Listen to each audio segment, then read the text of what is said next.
नमस्कार दोस्तों, गुरुकुलम ज्ञान भूमि गया यूट्यूब चैनल में आपका स्वागत है। आज आरआरबी साइंस प्रैक्टिस सेट 17 जो खान सर का ग्रुप डी का बुक है वो सेट नंबर 17 करवाने जा रहे हैं। आज का पहला क्वेश्चन देखिए, क्वेश्चन क्या कहता है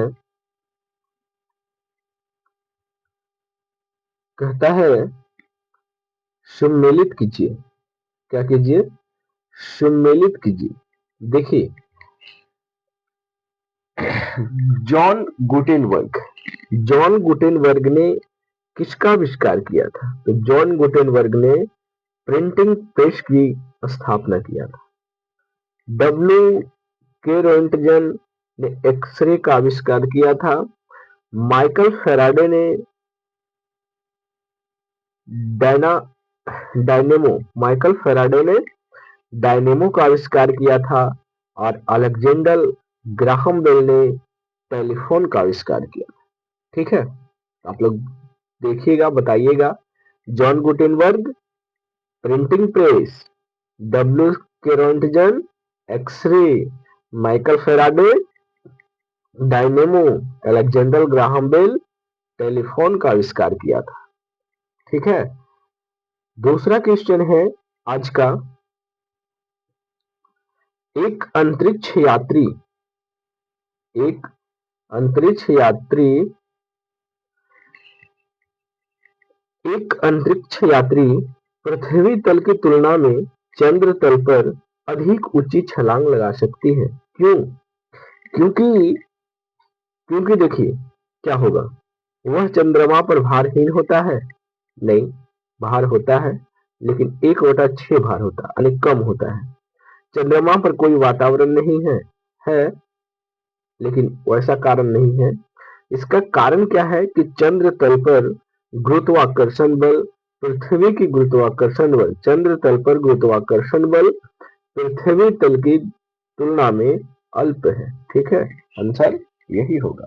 और आगे कहता है चंद्रमा पृथ्वी से छोटा है। तो छोटा है, लेकिन जो चंद्रमा है वो पृथ्वी का क्या है? उपग्रह है। ठीक है, तो दो का क्वेश्चन, दो का option is the C is the right answer. आगे चलिए। कहता है एक व्यक्ति 2 सेकेंड में 1000 जूल काम करता है, तो उसके द्वारा खर्च की गई ऊर्जा क्या होगी? तो वो खर्च की गई ऊर्जा क्या होगी? 1000 बाई 2 करेंगे तो वो हो जाएगा 500 वाट। कितना हो जाएगा? 500 वाट। आगे चलिए, क्वेश्चन नंबर 4। देखिए क्वेश्चन नंबर 4 क्या कहता है? खाना पकाने के बर्तनों के नीचे, जो खाना पकाते हैं, जो बर्तन होता है, बर्तन, उसके नीचे जो सतह होती है वो काला, यानी बाहरी हिस्सा काला क्यों छोड़ा जाता है? देखिए काला क्यों छोड़ा जाता है? क्यों छोड़ा जाता है? उसे रोजाना साफ करना मुश्किल होता है? नहीं। काली सतह ऊष्मा का सुचालक होता है? नहीं। काली सतह ऊष्मा का कुचालक होता है? नहीं। काली सतह ऊष्मा की अच्छी अवशोषक होता है, क्योंकि काली सतह जो होती है ऊष्मा का अवशोषक होता है और इसलिए वो जल्दी गर्म हो जाती है। ठीक है, आगे चलिए। पांचवा क्वेश्चन नंबर 5 कहता है दो फोकस दूरियों वाले लेंस का उपयोग किसमें किस रोग से पीड़ित व्यक्तियों के द्वारा किया जाता है? तो देखिए किस रोग से? तो मायोपिया, क्या मायोपिया और हाइपरमेट्रोपिया के रोगियों द्वारा, पीड़ित रोगियों द्वारा किया जाता है। ठीक है, आगे क्वेश्चन नंबर 6 कहता है 6, क्वेश्चन नंबर 6 है आज का। बताइएगा, आप लोग आंसर दीजिएगा। विद्युत प्रतिरोध की इकाई क्या होती है? तो देखिए विद्युत प्रतिरोध की इकाई क्या होती है? ओम होता है। क्या होता है? ओम होता है। और ओम का सिंबल क्या है? इस तरह से ओम होता है। क्या होता है? ओम होता है। ओम मीटर क्या होता है? ओम मीटर तो विद्युत धारा को मापा जाता है। ओम मीटर में क्या मापा जाता है? विद्युत विद्युत प्रतिरोध, विद्युत प्रतिरोध को मापा जाता है। विद्युत प्रतिरोध को मापते हैं, ठीक है, मापते हैं। कूलाम किसकी इकाई है? विद्युत आवेश की। इसकी विद्युत आवेश की, ठीक है। एम्पियर क्या होता है? एम्पियर, एम्पियर देखिए, एम्पियर होता है क्या? विद्युत धारा को मापते हैं। क्या? विद्युत धारा को मापते हैं, ठीक है, विद्युत धारा को मापते हैं। आगे चलिए, आगे कहता है, बड़ा अच्छा सवाल है, दिमाग लगा के आंसर दीजिएगा। एक मजदूर रेल की पटरी पर कार्य कर रहा था। एक लड़का कुछ दूरी पर अपने कान पटरियों पर रखकर जब मजदूर द्वारा की जाने वाली हथौड़े की आवाज को सुनता है तो उसे दो बार आवाजें सुनाई देती है, ठीक है। जब मजदूर रेल पटरी पर काम करता है तो पटरी पर जब कोई लड़का कान ऑन लगा के सुनता है तो मजदूर की आवाज दो बार सुनाई देती है, हथौड़े की आवाज। क्यों देता है? बोलिए। ध्वनि का वेग इस्पात में वायु की अपेक्षा अधिक होती है। हाँ, सही बात है, वायु की अपेक्षा अधिक होती है। Option is the right answer, ठीक है। आगे चलिए, आगे कहता है, कथन को पढ़े और निर्णय ले कि कौन निष्कर्ष सही है, ठीक है। पढ़िए कथन। सल्फ्यूरिक अम्ल की प्रकृति अम्लीय होती है। सल्फ्यूरिक अम्ल का सूत्र क्या होता है? H2SO4, H2SO4 होता है, ठीक है, अम्लीय होती है। सल्फ्यूरिक, निष्कर्ष पढ़ रहे हैं, सल्फ्यूरिक अम्ल का पीएच मान 7.4 होता है। नहीं, गलत है। सल्फ्यूरिक अम्ल का पीएच मान 2 से 3 होता है। क्या होता है? 2 से 3 होता है, ये भी गलत है। सल्फ्यूरिक अम्ल में कुछ फास्फोरस होते हैं। नहीं, सल्फ्यूरिक अम्ल में क्या होते हैं? फास्फोरस नहीं होते हैं। H2SO4 होता है, हाइड्रोजन और,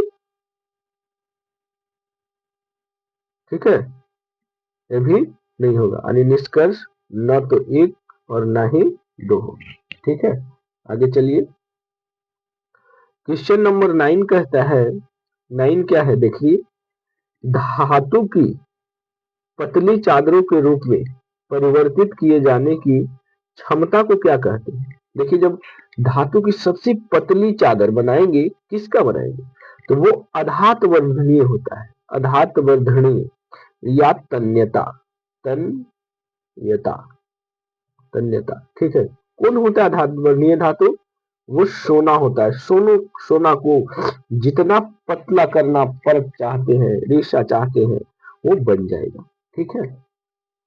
आगे, आगे क्वेश्चन नंबर 10 है, कहता है, निम्नलिखित में से किन परमाणु समूहों वाले तत्वों की युग्म समान समूह से संबंधित होता है? आप लोग आंसर दीजिए, क्या होगा बताइए। 13 और 31, 13 और 31 वर्ग के समूह समान संबंधित होते हैं, ठीक है। आगे चलिए, क्वेश्चन नंबर 11 कहता है, हथेली पर रखने पर निम्न में से कौन सा पिघल जाएगा? इनमें से कौन है जिसे हाथ पर रखेंगे ना तो वो पिघल जाएगा?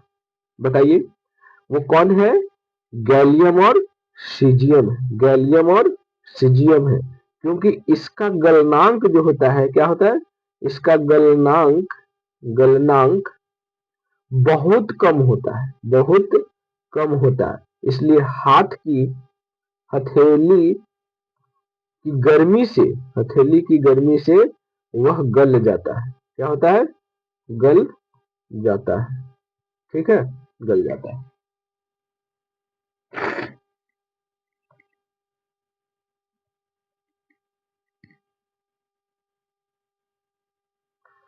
क्वेश्चन नंबर देखिए 13 क्या कहता है? 13, किसी सैटेलाइट और पृथ्वी के बीच आकर्षण का गुरुत्वाकर्षण बल में तेजी प्रदान करती है। क्या करता है बताइए? किसी सैटेलाइट है, किसी सैटेलाइट और पृथ्वी के बीच आकर्षण का गुरुत्वाकर्षण बल को तेजी प्रदान करती है। कौन सा?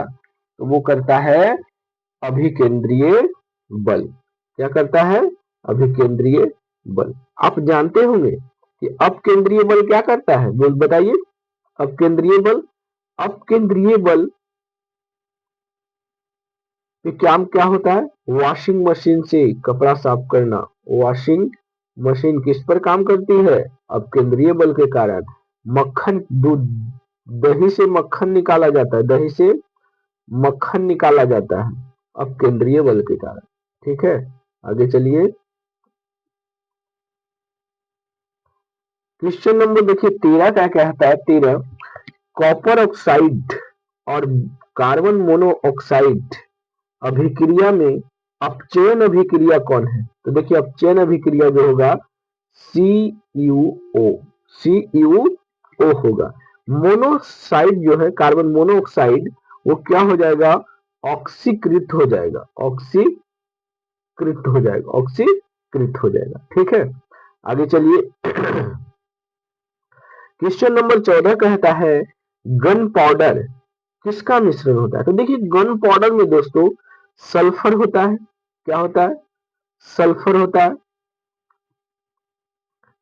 सल्फर होता है, कोयला होता है, यानी चारकोल होता है, चारकोल होता है, और क्या होता है?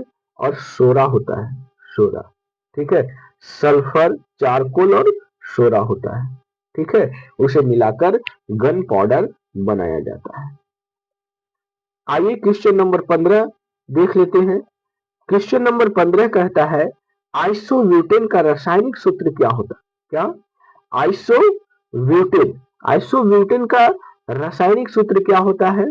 तो देखिए आइसोब्यूटेन यानी C4H10 होता है, C4H10। आइसोब्यूटेन का फॉर्मूला C4H10 होता है।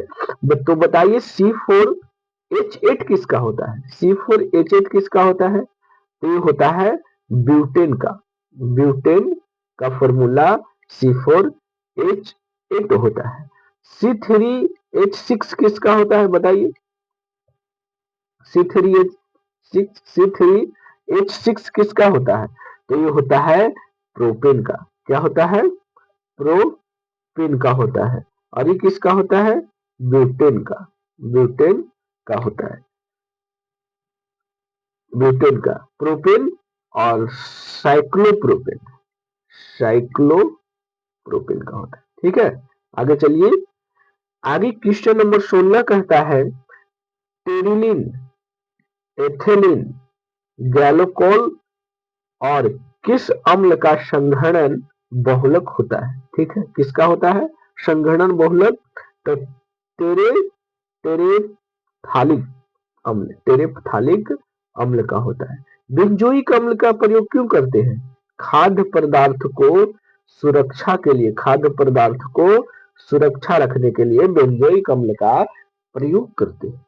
ठीक है दोस्तों, क्वेश्चन नंबर 17 देखिए। क्वेश्चन नंबर 17 कहता है टेट्राइथाइल लीड पेट्रोल में मिलाया जाता है। टेट्राइथाइल लीड पेट्रोल में क्यों मिलाया जाता है बताइए? क्योंकि पेट्रोल की एंटी नॉकिंग रेटिंग को बढ़ाने के लिए, पेट्रोल को एंटी नॉकिंग रेटिंग बढ़ाने के लिए पेट्रोल में टेट्राइथाइल लीड मिलाया जाता है। ठीक है, आगे चलिए। क्वेश्चन नंबर 18 कहता है जमे हुए भोजन की खोज किसने किया था? जमे हुए भोजन के मतलब है, इसको क्या कहते हैं? Frozen food. क्या कहते हैं? Frozen food, frozen food. Frozen food का आविष्कार किसने किया था जमा हुआ भोजन का? तो देखिए फ्रोजन फूड का आविष्कार क्लाइसेन वर्ट्स ऑयल ने किया था, क्लाइसेन वर्ट्स आई ने। क्लेक्शन वर्ट्स आई कहाँ के थे? तो वे अमेरिका के थे। कहाँ के थे? अमेरिका का रहने वाला था। ठीक है दोस्तों, आगे देखिए। किसने किया था फ्लाजेन-फूड का? क्लरेंस वॉट्स ऑयल।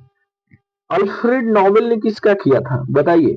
तो अल्फ्रेड नोबेल ने डायनामाइट का आविष्कार किया था। डायनामाइट का आविष्कार किया था, डायनामाइट। फ्रैंक व्हिटल, बताइए फ्रैंक व्हिटल किसका किया था?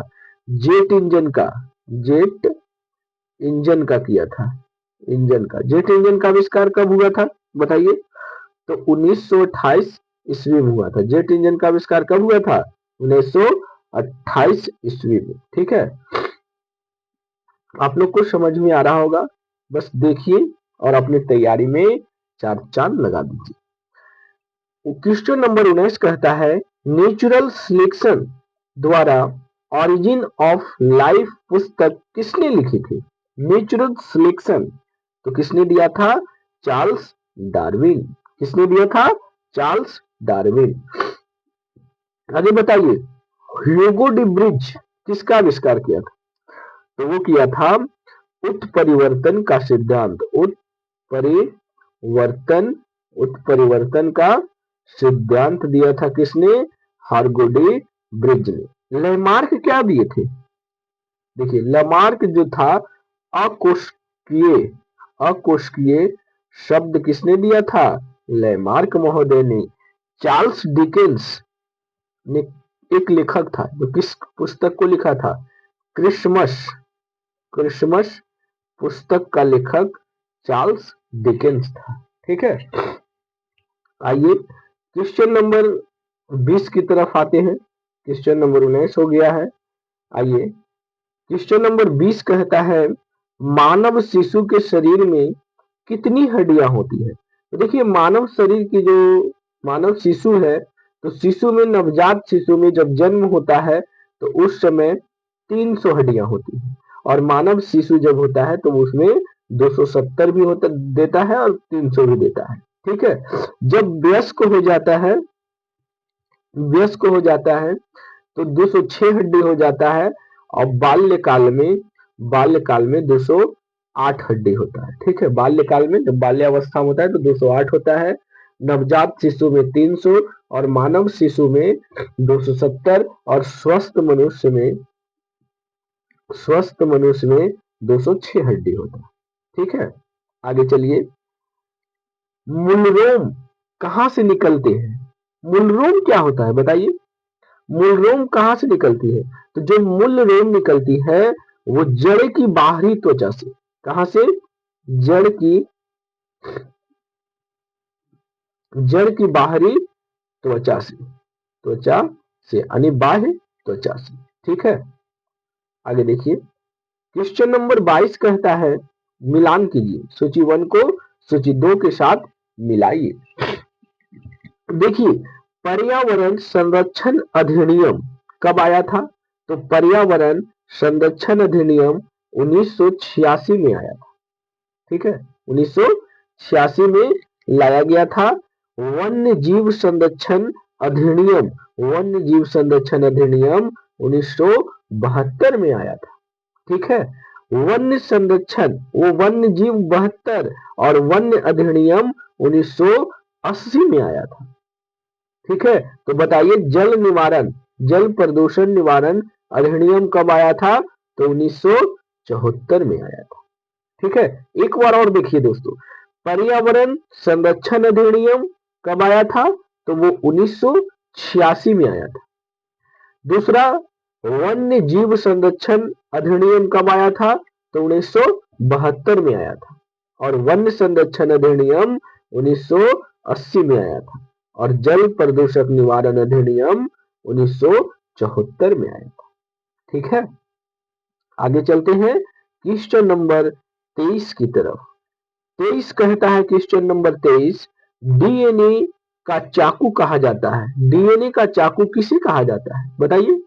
डीएनए का चाकू प्रतिबंधित एंडोन्यूक्लिज को कहा जाता है। प्रतिबंधित एंडोन्यूक्लिज को कहा जाता है। ठीक है, प्रतिबंधित एंडोन्यूक्लिज एंजाइम, एंजाइम को कहा जाता है। आगे चलिए, क्वेश्चन नंबर 24 कहता है हम लोग अंतिम पड़ाव की ओर पहुंच चुके हैं।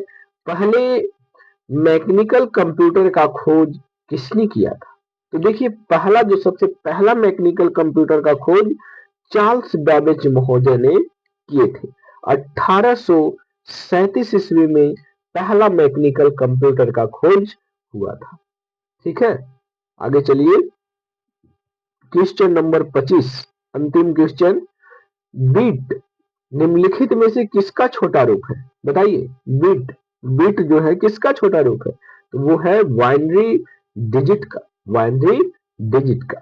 देखिए दोस्तों, आज का क्वेश्चन 25 क्वेश्चन यही समाप्त होता है।